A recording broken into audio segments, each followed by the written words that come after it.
हरे कृष्णा।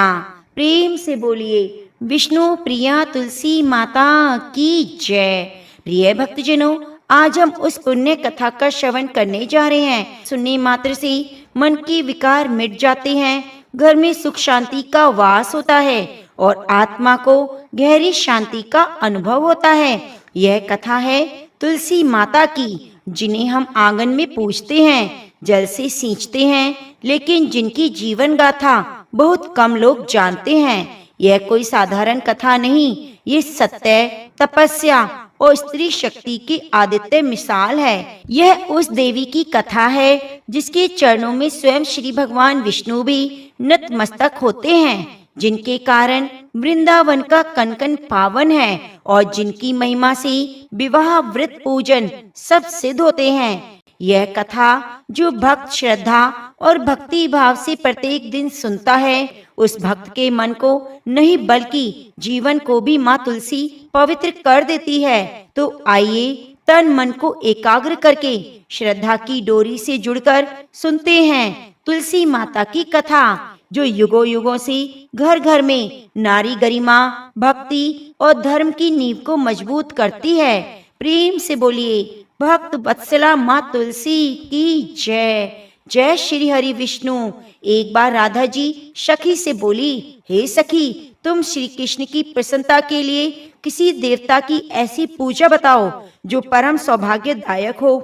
तब सभी सखियों में श्रेष्ठ चंद्र नैना ने अपने हृदय में एक क्षण के लिए कुछ विचार किया, फिर बोली, हे राधे, परम सौभाग्यदायक और श्री कृष्ण की भी प्राप्ति के लिए वरदायक व्रत तुलसी की सेवा तुम करो। तुम्हें तुलसी का ही नियम लेना चाहिए, क्योंकि तुलसी का यदि स्पर्श और ध्यान, नाम संकीर्तन, आरोपण, सृजन किया जाए तो महान पुण्य फल प्राप्त होता है। हे राधे, जो प्रतिदिन तुलसी की भक्ति करते हैं वे कोटि सहस्त्र युगों तक अपने सुकृत का उत्तम फल भोगते हैं। मनुष्य की लगाई हुई तुलसी जब तक शाखा पर शाखा, बीज, पुष्प और सुंदर दलों के साथ पृथ्वी पर बढ़ती रहती है, तब तक उसके वंश में जो जो जन्म लेता है वह सभी हजार कल्पों तक श्री हरि के धाम में निवास करते हैं। जो तुलसी मंजरी सिर पर रखकर प्राण त्याग कर देता है वह सैकड़ों पापों से युक्त क्यों न हो, यमराज उसकी ओर देखते भी नहीं। इस प्रकार चंद्र नैना की कही बात सुनकर सर्वेश्वरी श्री राधा ने साक्षात श्री हरि को संतुष्ट करने वाली तुलसी के सेवन का व्रत आरंभ किया।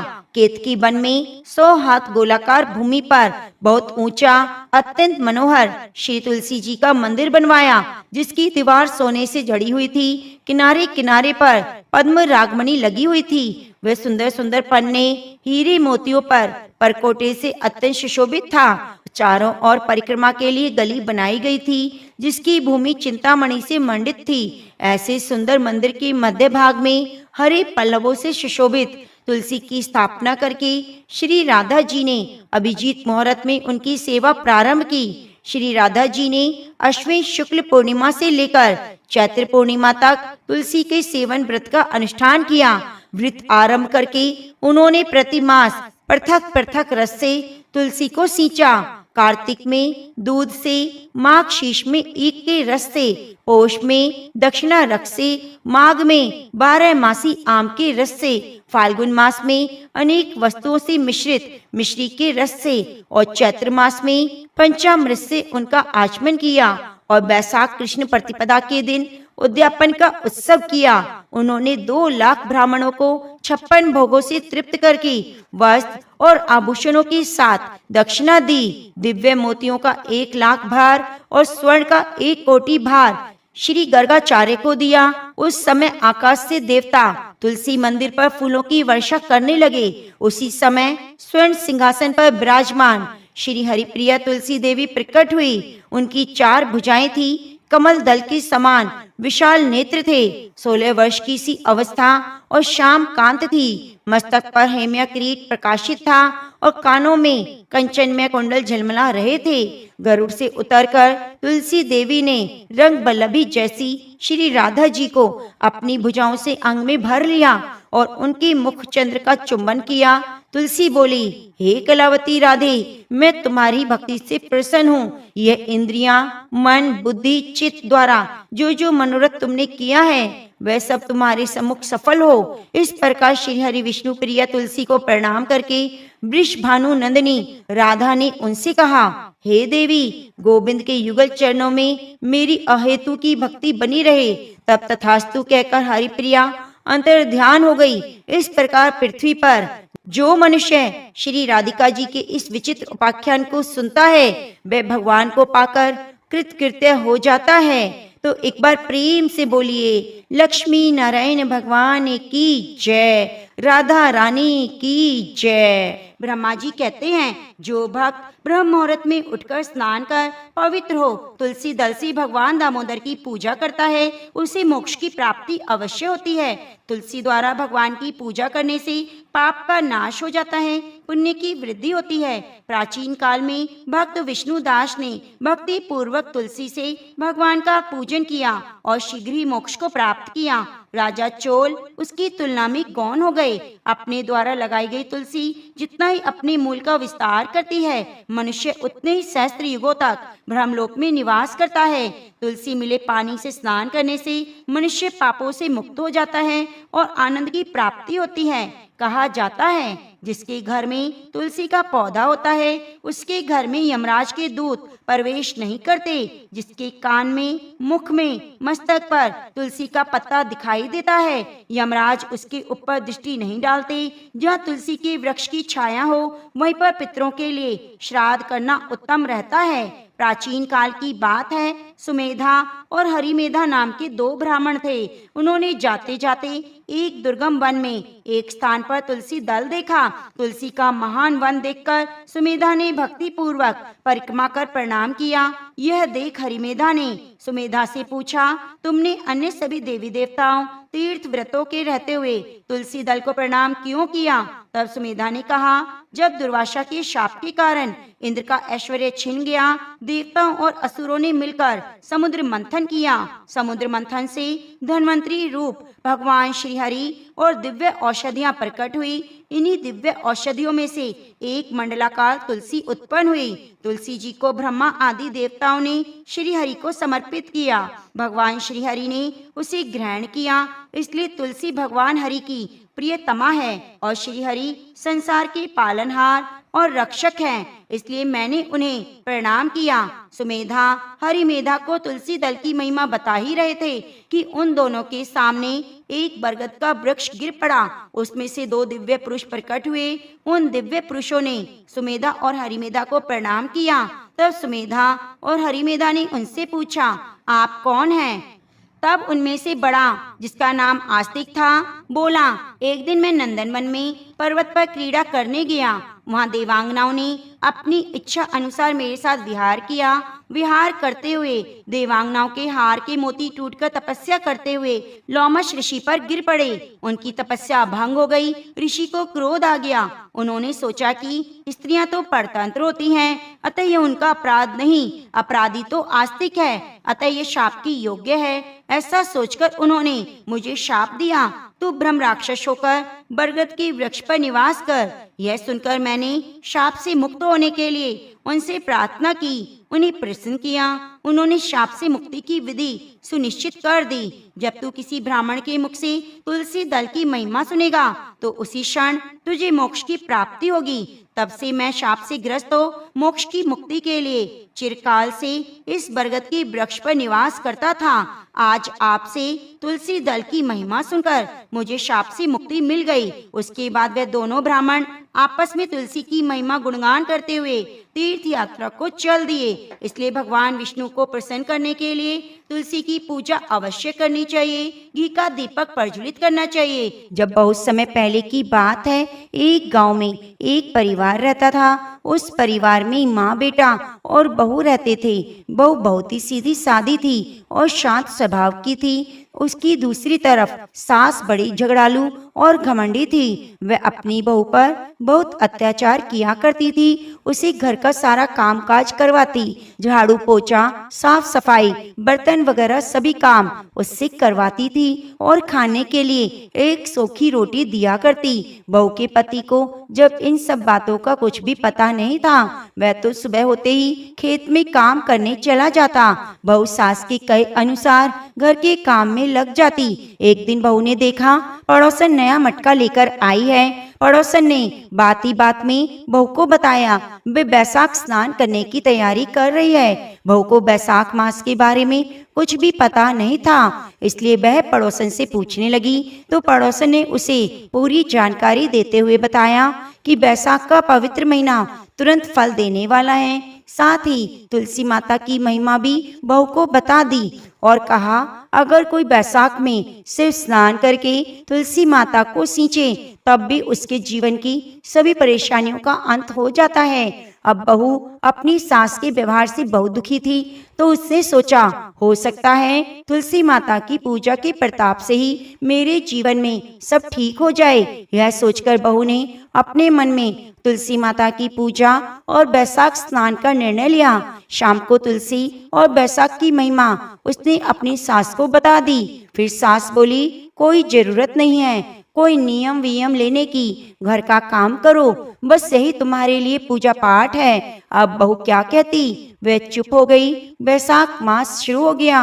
अब बहू ने क्या किया, वह सुबह जल्दी उठ जाती और जल्दी उठकर नदी पर स्नान करने चली जाती। वही एक घड़े में पानी भरती और तुलसी माता के पौधे को सींच देती।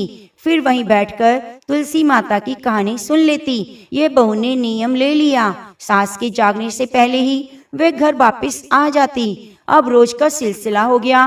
किसी तरह 15 दिन हो चुके।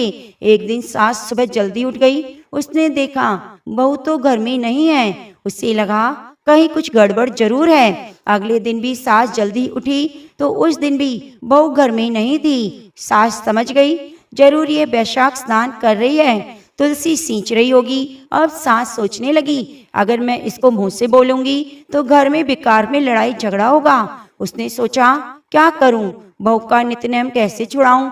अगले दिन सास ने उसका मटका बदल दिया। पक्के मटके की जगह कच्ची मिट्टी का मटका रख दिया।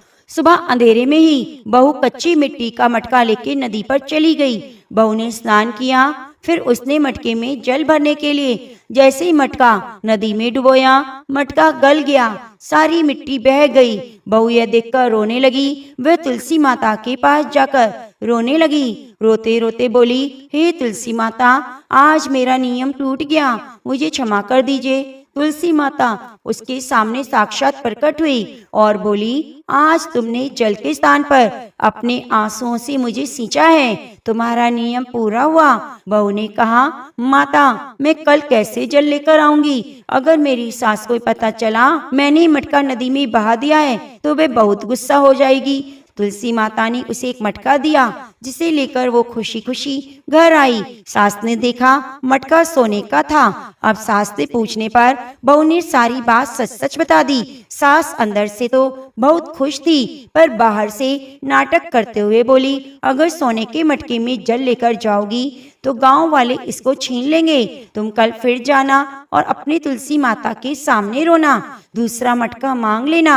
अब बहू बेचारी बहुत सीधी सादी थी, उसको कुछ भी ऐसा लालच नहीं था। अगले दिन सुबह तुलसी माता के पास जाकर फिर से रोने लगी। तुलसी माता के पूछने पर उसने सारी बात बता दी। तुलसी माता ने उसे एक चांदी का मटका दिया। बहू चांदी का मटका लेकर खुशी खुशी घर पर आ गई, लेकिन उसकी सास ने उसको भी रख लिया और अपनी बहू से फिर अगले दिन रोने को कहा। अब बहू सास के डर से कुछ बोली नहीं। फिर तुलसी माता के पास जाकर बैठ गई और रोने लगी। तुलसी माता ने आकर सारा हाल पूछा तो उसने रोते रोते सारी बात बता दी। तुलसी माता ने कहा तेरी सास का लालच कभी खत्म नहीं होगा। आज तू मिट्टी का मटका ले जाकर यह कह दे कि तुलसी माता ने उसे एक मिट्टी का मटका ही दिया है, बहू जब घर गई तो उसकी सास को बहुत गुस्सा हुआ। कहने लगी, तुम्हारी तुलसी माता के पास क्या सिर्फ इतना ही धन था, जिसके पास कुछ भी नहीं उसे सींचने से क्या लाभ। अब यह कहकर वे बहू को बहुत गुस्सा करने लगी, लेकिन बहू ने सास की बात नहीं मानी। जो उसका नियम था वो सुबह जल्दी उठकर उसी तरह पूरा करने लगी। पूरे महीने में सास से छुपकर नदी पर स्नान करती तुलसी माता को सींचती रही। महीना समाप्त होने का था। एक दिन सास अपने छुपाए हुए दोनों मटकों को देखने लगी। उसने देखा वह दोनों मटके कच्ची मिट्टी की बन गए हैं। अब यह देखकर तो सास को बहुत गुस्सा आ गया। उसका गुस्सा 7वें आसमान पर पहुंच गया। वो बहू को बहुत बुरा भला कहने लगी। तभी साक्षात तुलसी माता घर में प्रकट हुई। वह सास को बोलने लगी, तुमने लालच और घमंड में बहुत पाप किए, इसलिए सिर्फ तुम्हारे छूने की वजह से वो मटके मिट्टी में बन गए। सब बोओगी वैसा ही काटोगी। तुलसी माता के प्रताप और कृपा से सास की आंखें खुल गई। वे बहुत रोई और तुलसी माता से क्षमा मांगने लगी। तुलसी माता ने उसे क्षमा कर दिया और खुश रहने का आशीर्वाद दिया। तुलसी माता की कृपा से तीनों घड़े खुद ही सोने के हो गए। अब सास बहू मिलकर रोज तुलसी माता का नित्य नियम निभाने लगी। तुलसी माता की कृपा से घर में अन्न धन की भंडारे भर गए। हे तुलसी माता, अपने सभी भक्तों पर अपनी कृपा दृष्टि बनाए रखना। कहानी अधूरी हो तो पूरी करना, पूरी हो तो मान रखना। प्रेम से बोलिए तुलसी माता की जय। ब्राह्मणों ने व्यास जी से पूछा, हे प्रभु, आप हमें बताइए ऐसा कौन सा वृक्ष है जिसका पत्ता और फूल भी मोक्ष प्रदान करने वाला है। तब व्यास जी बोले, हे ब्राह्मणों, एक समय कार्तिकेय जी ने महादेव जी से यही प्रश्न किया था। फिर महादेव जी ने जो कुछ बताया मैं उसे बताता हूँ। महादेव जी कार्तिकेय जी से बोले, हे पुत्र, सभी प्रकार के पत्तों और पुष्पों की अपेक्षा तुलसी ही श्रेष्ठ मानी गई है। वह परम मंगलमय, समस्त कामनाओं को पूर्ण करने वाली, शुद्ध, श्री विष्णु को अत्यंत प्रिय और वैष्णवी नाम धारण करने वाली है। वह संपूर्ण लोक में श्रेष्ठ, शुभ, भोग, मोक्ष प्रदान करने वाली है। भगवान श्री विष्णु ने पूर्व काल में संपूर्ण लोकों का हित करने के लिए तुलसी का वृक्ष रोपा था। तुलसी के पत्ते और पुष्प सब धर्मों में प्रतिष्ठित हैं। जैसे भगवान श्री विष्णु को लक्ष्मी और मैं दोनों प्रिय हैं, उसी प्रकार तुलसी देवी भी परम प्रिय है। हम तीन के सिवा कोई चौथा ऐसा जान नहीं पड़ता जो भगवान को इतना प्रिय हो। तुलसी दल के बिना दूसरे फूलों, पत्तों, चंदन आदि के पौधों से भगवान श्री विष्णु को उतना संतोष नहीं होता जितना तुलसी दल के द्वारा पूर्ण श्रद्धा के साथ प्रतिदिन भगवान श्री विष्णु का पूजन किया है। उसने दान, होम, यज्ञ, व्रत आदि संपूर्ण कर लिए हैं। तुलसी दल से भगवान की पूजा कर लेने पर श्रीकांत, सुख, भोग, सामग्री, यक्ष, लक्ष्मी, श्रेष्ठ कुलीन पत्नी, कन्या, धन, राज्य, आरोग्य, ज्ञान, विज्ञान, वेद, वेदांग, शास्त्र, पुराण, तंत्र और संहिता सब कुछ में कर्तलगत समझाता हूँ। जैसे पुण्य शलीला गंगा मुक्ति प्रदान करने वाली है, उसी प्रकार तुलसी भी कल्याण करने वाली है। हे पुत्र, यदि मंजरी युक्त तुलसी पत्रों के द्वारा भगवान श्री की पूजा की जाए तो उसके पुण्य का वर्णन तो करना असंभव है। जहाँ तुलसी का वन है वहाँ श्री भगवान की समीपता है। वहीं ब्रह्मा और लक्ष्मी जी भी संपूर्ण देवताओं के साथ विराजमान हैं। इसलिए अपने निकटवर्ती स्थान में तुलसी देवी को रोपकर उनकी पूजा करनी चाहिए। तुलसी के निकट जो स्तोत्र मंत्र आदि का जाप किया जाता है वे सब अनंत गुना फल देने वाला होता है। प्रेत, पिशाच, कुष्मांड, ब्रह्म, राक्षस, भूत, दैत्य आदि सब तुलसी के वृक्ष से दूर भागते हैं। ब्रह्म हत्या आदि पाप और खोटे विचार से उत्पन्न होने वाले रोग सब तुलसी वृक्ष के समीप नष्ट हो जाते हैं। जिसने श्री भगवान की पूजा के लिए पृथ्वी पर तुलसी का बगीचा लगाया है उसने उत्तम दीक्षाओं में युक्त होकर वहाँ का विधिवत अनुष्ठान कर लिया है। जो भी भगवान श्री कृष्ण की प्रतिमाओं और शालिग्राम शिलाओं पर चढ़े तुलसी दल को प्रसाद रूप में ग्रहण करता है वह श्री विष्णु के सायुज्य को प्राप्त करता है। जो श्री हरि विष्णु का पूजन करके उन्हें निवेदन किए हुए तुलसी दल को अपने मस्तक पर धारण करता है वह पाप से शुद्ध होकर स्वर्ग लोक को प्राप्त होता है। कलयुग में तुलसी का पूजन, कीर्तन, ध्यान, रोपण, धारण करने से वे पाप को जलाती है और स्वर्ग और मोक्ष प्रदान करती है। जो तुलसी के पूजन आदि का दूसरों को उपदेश देता है और स्वयं भी आचरण करता है, वे भगवान श्री लक्ष्मीपति के परम धाम को प्राप्त होता है। जो वस्तु भगवान श्री विष्णु को प्रिय जान पड़ती है, वह मुझे भी अत्यंत प्रिय है। श्राद्ध और यज्ञ आदि कार्यों में तुलसी का एक पत्ता भी महान पुण्य प्रदान करने वाला है। हे पुत्र, जिसने तुलसी की सेवा की है, उसने गुरु, ब्राह्मण, देवता और तीर्थ सबका भलीभांति सेवन कर लिया है। इसलिए हे षडानन, तुम तुलसी का सेवन करो। जो शिखा में तुलसी स्थापित करके प्राणों का परित्याग करता है, वह पाप राशि से मुक्त हो जाता है। राजस्व यज्ञ की भांति व्रत और संयम के द्वारा धीर पुरुष को जिसकी गति को प्राप्त करता है, वही उसे तुलसी की सेवा से मिल जाती है। तुलसी के एक पत्र से श्री हरि की पूजा करके मनुष्य श्री हरि का सानिध्य प्राप्त करता है और उसे अन्य की क्या आवश्यकता। जिसने तुलसी की शाखा और कोमल पत्तियों से भगवान विष्णु की पूजा की, वह कभी माता का दूध नहीं पीता, पूर्ण जन्म नहीं होता। कोमल तुलसी दलों के द्वारा प्रतिदिन श्रीहरि की पूजा करके मनुष्य अपने सैकड़ों और हजारों पीढ़ियों को पवित्र कर सकता है। हे तात, मैंने तुम्हें तुलसी के प्रधान प्रधान गुण बताए। संपूर्ण गुणों का वर्णन तो बहुत अधिक समय लगाने पर भी नहीं हो सकता। यह उपाख्यान पुण्य राशि का संचय करने वाला है। जो प्रतिदिन इसका श्रवण करता है, वे पूर्व जन्म में किए हुए पाप और जन्म मृत्यु के बंधन से मुक्त हो जाता है। हे पुत्र, इस अध्याय का पाठ करने वाले पुरुष को कभी कोई रोग नहीं सताता, अज्ञान उसके निकट नहीं आता, उसकी सदा विजय होती है। प्रिय भक्तजनों, फिर ब्राह्मणों ने आगे कहा, हे गुरुदेव, हमने आपके मुख से तुलसी के पात्र और पुष्प का महात्म्य सुना, जो भगवान श्री हरि को बहुत प्रिय है। अब हम तुलसी की पुण्यमय स्तोत्र का श्रवण करना चाहते हैं। फिर व्यास जी बोले, हे ब्राह्मणों, पहले स्कंद पुराण में जो जो बताया गया, वही यहाँ मैं तुमसे कहता हूँ। हे शतानंद, मुनि के शिष्य कठोर व्रत का पालन करने वाले थे। उन सब में एक दिन अपने गुरु को प्रणाम करके परम पुण्य और हित की बात पूछी। शिष्यों ने कहा, हे नाथ, ब्रह्म वेताओं में श्रेष्ठ, आपने पूर्व काल में ब्रह्मा जी के मुख से तुलसी के जिस स्तोत्र का श्रवण किया, हम सुनना चाहते हैं। शतानंद जी बोले, हे शिष्यगण, तुलसी के नामों का उच्चारण करने पर असुरों का दर्प दलन करने वाले भगवान श्री हरि विष्णु प्रसन्न होते हैं। मनुष्य के पाप नष्ट हो जाते हैं और अक्षय पुण्य की प्राप्ति होती है। जिसके दर्शन मात्र से करोड़ों गोदान का फल मिलता है, उस तुलसी का पूजन और वंदन लोग क्यों न करें।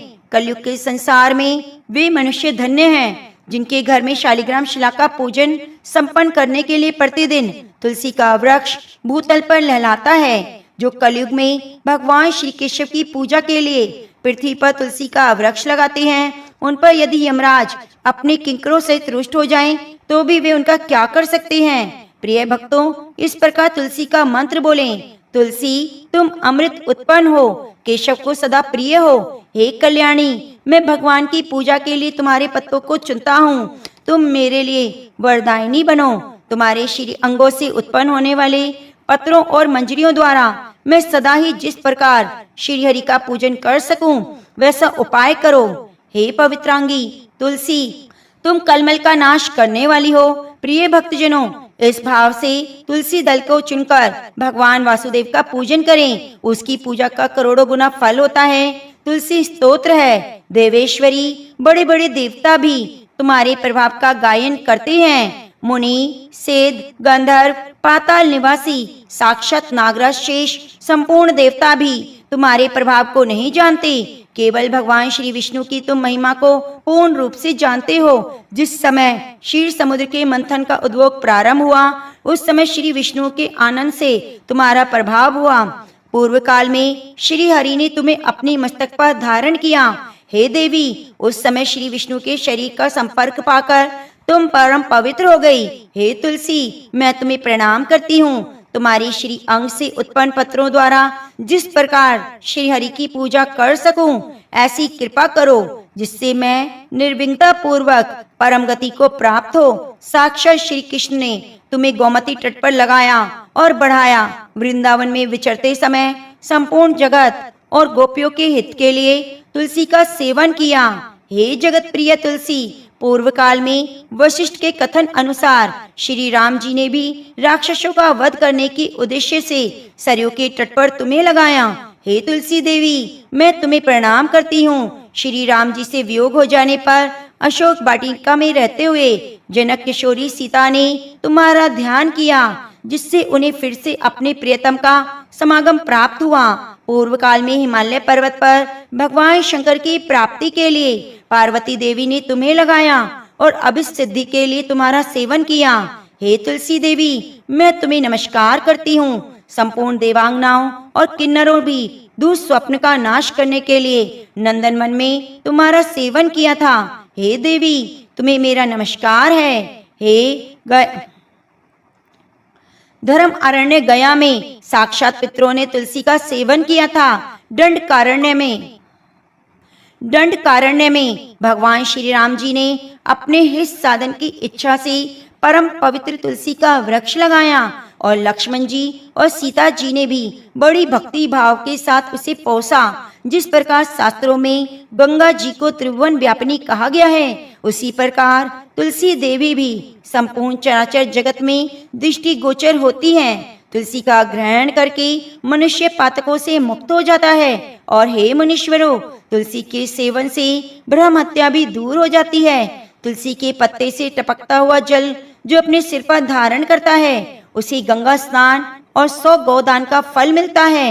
हे देवी, मुझ पर प्रसन्न होइए। हे देवी, हे हरिप्रिया, मुझ पर प्रसन्न हो जाओ। क्षीर सागर के मंथन से प्रकट हुई हे तुलसी देवी, मैं तुम्हें प्रणाम करती हूँ। द्वादशी की रात्रि में जागरण करके जो तुलसी स्तोत्र का पाठ करता है, भगवान उसके 32 अपराध क्षमा करते हैं। बाल अवस्था, कुमार अवस्था, जवानी और बुढ़ापे में जितने पाप किए होते हैं, वे सब तुलसी स्तोत्र से नष्ट हो जाते हैं। तुलसी के स्तोत्र से संतुष्ट होकर भगवान सुख और अबुद्धि प्रदान करते हैं। जिस घर में तुलसी का स्तोत्र लिखा हुआ है, विद्यमान रहता है, वहाँ कभी भी अशुभ नहीं होता, मंगलमय ही मंगलमय होता है, किंचित भी अमंगल नहीं होता। वह घर प्रचुर धन धान्य से भरा रहता है। तुलसी स्तोत्र का पाठ करने वाले मनुष्य के हृदय में भगवान श्री विष्णु के प्रति अविचल भक्ति होती है और वैष्णवों से कभी वियोग नहीं होता।